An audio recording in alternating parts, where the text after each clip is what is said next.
जो भक्त बन जाता है उसकी पहचान क्या? सींग पूंछ क्या? नहीं नहीं नहीं, जो भगवान का हो जाता ना उसका स्वभाव बदल जाता है। गुरुजी करते क्या? गुरुजी परिस्थिति नहीं बदलते, गुरुजी तो मना स्थिति बदलते हैं।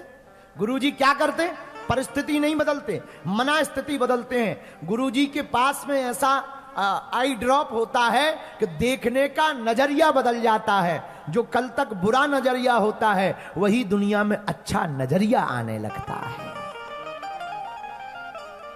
जो दुनिया बुरी दिखाई पड़ती उसी दुनिया में जगह जगह राम जी दिखाई पड़ने लगते। बोलो सीताराम, सीताराम, जोर से बोलो सीताराम। ऐसे समझो, एक महात्मा के पास इंदौर का चंगीलाल मूसा खेड़ी का गौ माता लेकर गया, गाय। उसने महात्मा को दान दी, कठिया वाले बाबा को, काठिया वाले बाबा को दान दी गाय। चंगीलाल ने, मूसा खेड़ी वाले ने।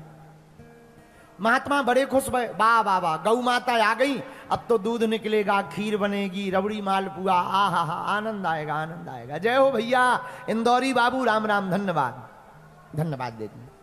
चला गया, भोजन बनने लगा, खीर बनने लगी, प्रसाद बनने लगा। लेकिन 8 दिन बाद वो ले गया वापस। तो गुरुजी के चेला का मुंह लटक गया। तो गुरुजी ने पूछा क्या बात, मुंह क्यों लटक गया? बोले गुरुजी, जो चंगीलाल गाय दे गया था वो वापस ले गया। गुरुजी बोले खैर इंदौर के लोग ऐसे ही होते हैं, लेकिन ले गया तो कोई बुराई वाली बात नहीं, अच्छा हुआ। चेला बोला इसमें क्या अच्छा हुआ? पहले बढ़िया दूध होता था, घी होता था, अब दूध घी नहीं होगा। मुस्कुराते हुए गुरुजी बोले दूध घी तो छोड़ो, गोबर का झंझट तो खत्म हो गया। आई थी तो भगवान को भोग लगेगा खीर का, और गौ माता चली गई तो गोबर का झंझट खत्म हो गया। यही जीवन जीने की कला है। मिल जाए तो प्रभु का धन्यवाद, और ना मिले तो ठीक रहा, रखने के लिए व्यवस्था ही नहीं है। यही है जागना, इसी का नाम है जागना। क्या है इसका नाम? बोलो। अब कई लोग रोते ही रहते हैं। एक आदमी हमें मिला, रो रहा था, इंदौर का, यही मूसा खेड़ी में रहता। हम कहा क्यों क्यों रो रहे हो? बोले गुरुजी जूता नहीं है। हम कहा जूतों के लिए रो रहे? कोई भी कांड करो जूते ही जूता मिलेंगे। कोई जूतों के लिए रोता है? कोई कांड करो जूते ही जूता, इतने जूते मिलेंगे, बाल नहीं बचेंगे। अरे बोले वो वाले जूते नहीं, पैर वाले जूते चाहिए। हमने देखा, हमने कहा पहने तो हो? बोले गुरुजी पहने तो हैं पर एडिडास के नहीं पहने। अरे हमको तो ही ठटरी बरे। बताओ, जूते भी कंपनी के नहीं है तो रो रहे। हमने उसका हाथ पकड़ा, इंदौर की एक झोपड़ झुट्टी में हम चले गए। एक झोपड़ी के पास गए, वहां एक व्यक्ति बैठा था। हमको देखकर मुस्कुराकर राम राम किया। हमने उस व्यक्ति से कहा तुम भी राम राम करो। जो साथ में गया उसने भी राम राम किया। हमने कहा कुछ देख रहे हो? तुम जूतों के लिए रो रहे थे, इसे देखो हंस रहा है। बोले हंस तो रहा है। हमने कहा पहले गौर से तो देखो। हम कहा क्या है? बोले गुरुजी इसके पैर नहीं है। हमने कहा भैया शिक्षा लो, जिसके पैर नहीं है वो हंस रहा। भगवान को तो तुम्हें धन्यवाद देना चाहिए, भगवान ने तुम्हें पैर दिए हैं, रोना तो इसको चाहिए था। इसलिए सीख ले लो। तुम अपने से बड़े वालों को देखोगे तो दुखी रहोगे, अपनों से नीचे वालों को देखोगे तो सुखी हो जाओगे।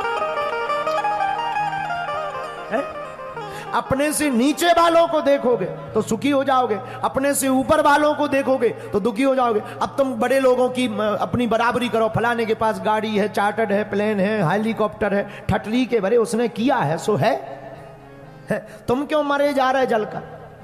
तुम्हारे अंदर क्यों आग लगी है? तुम कर लो।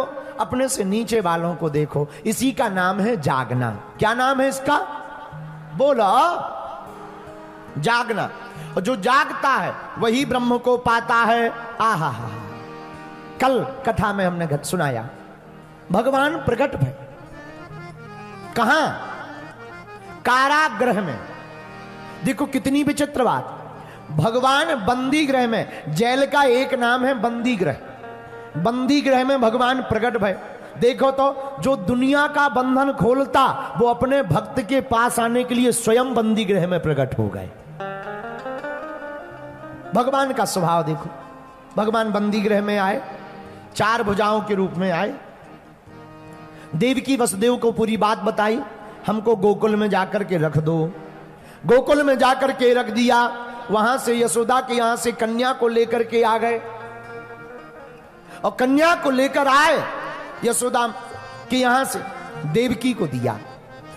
एक बात यहां सुनना बहुत मजेदार, जब भगवान बंदी गृह में प्रकट हुए थे वसुदेव के सामने, तो वसुदेव जी से भगवान ने कहा कि हमको गोकुल ले जाओ। तो वसुदेव जी बोले हम खुद बंधन में पड़े हैं, हाथ में हथकड़ियां हैं, पांव में बेड़ियां हैं, ये कैसे जाएंगी, हम जब खुले तब तो ले जाएं, बाहर पहरेदार हैं। भगवान बोले तुम हमें सिर पर रख लो, अपने आप खुल जाएंगे। हैं?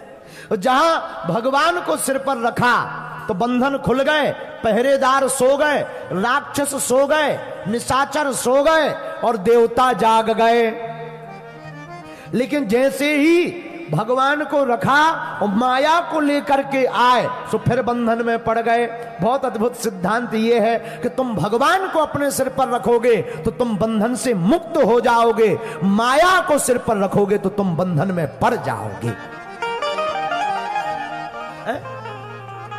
भगवान को लेकर के गोकुल गए, गोकुल से कन्या को लेकर के आए वसुदेव जी महाराज। आहा हा, कारागृह में पड़ी देवकी को कन्या हाथ में ली। ये लो, कौन है ये बेटी नहीं है तुम्हारी, ये तो यशोदा की लाली है, तुम्हारा लाला यशोदा के यहां है।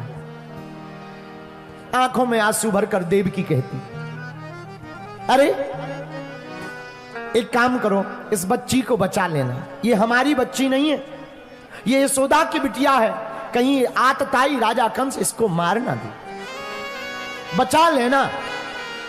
मेरे पागलो, बुरा मत मानना, बेटियां भार नहीं है, बेटियां तो इस देश का श्रृंगार है। हाँ, बेटियां बोझ नहीं है, बेटियां श्रृंगार है। एक बार एक अमीर आदमी, एक दूसरा व्यक्ति बगल में बैठा था, दोनों आपस में बात कर रहे थे। एक व्यक्ति बोला तुम्हें पता है हमारे घर पर एक भी बेटी नहीं है, 2 बेटे हैं। दूसरा बोला हमारे घर पर तो 9 बेटियां हैं। पर जब उसने कहा ठीक है 9 है कोई बात नहीं, लेकिन वो बोला हमारे घर तो भगवान की बड़ी कृपा केवल 2 बेटे हैं। एक छोटी बच्ची वहां खड़ी थी, तोतली बानी में बोली अंकल अंकल, बेटियां भिखारियों के घर पर पैदा नहीं होती हैं। जिसका दिल बड़ा होता है, जो बेटी को दान देने की क्षमता रखता है, ऐसे के ही घर पर बेटियां पैदा होती हैं। तो मेरे पागलों और भारत के लोगों, बेटियां इस देश के लिए भार नहीं है, बेटियां तो भारत का श्रृंगार है। पर हमें दुख तब लगता है जब भ्रूण हत्या इस देश में होती है, जब भ्रूण में कोख में ही बेटी को मार दिया जाता है। क्या गुजरती होगी उस बेटी पर, जो नन्ही सी कन्या की जब प्राण और जान ले ली जाती है, वो बच्ची भी रोती हुई चिल्लाती होती वो हो रही होगी, वो भी कह रही होगी कि काश अगर मुझे भी जन्म मिलता तो मैं भी लता मंगेशकर की तरह गाती, मैं भी आसमान में अंतरिक्ष में कल्पना चावला की तरह बन करके जाती। वो भी रो रही होगी। मेरे पागलों, हम प्रार्थना करना चाहेंगे, बेटियां श्रृंगार हैं, बेटियों को अपमान मत करना, बेटियों का कभी अपमान मत करना, बेटियां बहुत महत्वपूर्ण हैं। हमको एक बात बहुत प्रिय लगती, परम पूज्या हमारी बुआ जी, दीदी माँ, वात्सल्य ग्राम की स्थापना करवाने वाली पूज्या दीदी रितंबरा दीदी जी। वो पहले दीदी जी थी, बाद में उनके नाम के संबोधन में दीदी माँ लगा। तो एक दिन हमने सहज बस पूछा कि आपको माँ क्यों कहते, तब तक किसी और ने हमको उत्तर दिया, बड़ा अद्भुत उत्तर था। बोले एक बार ये परम पूज्या दीदी माँ रितंबरा दीदी जी, हमारी बुआ जी कहीं से चली जा रही थी और डस्टबिन में एक छोटी सी बच्ची रो रही थी, पड़ी थी अस्पताल के बाहर कोने में, डस्टबिन में छोटी सी बच्ची रो रही थी, पड़ी थी। उन्होंने देखा, रोती हुई बच्ची को गले लगा लिया और उसी दिन उनके मन में प्रण आया इस बच्ची का कोई नहीं है तो आज से मैं अनाथ बेटियों की मां हूं। स्वयं एक साध्वी, स्वयं एक दीदी, लेकिन उन अनाथ बेटियों के लिए जिनका कोई नहीं, जिन्होंने अपने भ्रूण हत्या के द्वारा जिनको कन्या बोझ पड़ गई, जिनको कन्या अति पड़ गई, जिनको कन्या का भार लगता, जिनको बेटियों का भार लगता, उन्होंने बेटियों को छोड़ दिया। भैया हम व्यासपीठ से महिमा गाते हुए बिल्कुल गदगद होकर के कहते हैं, कभी वृंदावन में वात्सल्य ग्राम जाना, ऐसी अनेकों बेटियां हैं, कोई इंजीनियरिंग पढ़ रही है, कोई कलेक्ट्रेट बन रही है, कोई एसडीएम बन रही है, और उन सबका भार पूज्य दीदी मां ऋतांबरा दीदी जी उठा रही है। धन्य धन्य, कितनी अद्भुत बात। लेकिन हम प्रार्थना करना चाहेंगे भारत के नागरिकों और मेरे पागलों, हाथ जोड़ करके विनम्र प्रार्थना है, तुम बेटा और बेटियों में भेद मत करना।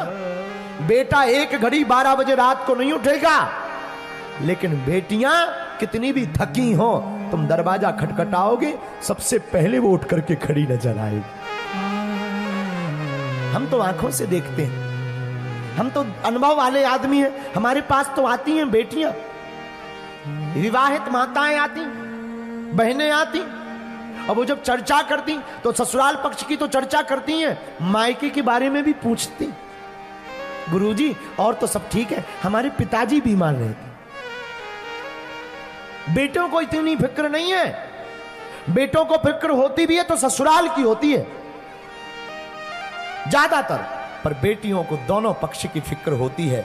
हमने अपनी आंखों से देखा है, जब बहनें रक्षाबंधन पर जा नहीं पाती, रक्षाबंधन पर भाई को राखी नहीं बांध पाती, रक्षाबंधन पर जब खुशियों में सम्मिलित नहीं हो पाती, अपने मायके नहीं पहुंच पाती, तो बहनें राखी भेजने के लिए उतावली हो जाती और पड़ोस से जाने वाले किसी भी अंकल के घर जाकर के वो कह देती, हमारे भाई की कलाई सूनी ना रहे, हमारी भी राखी ले जाने।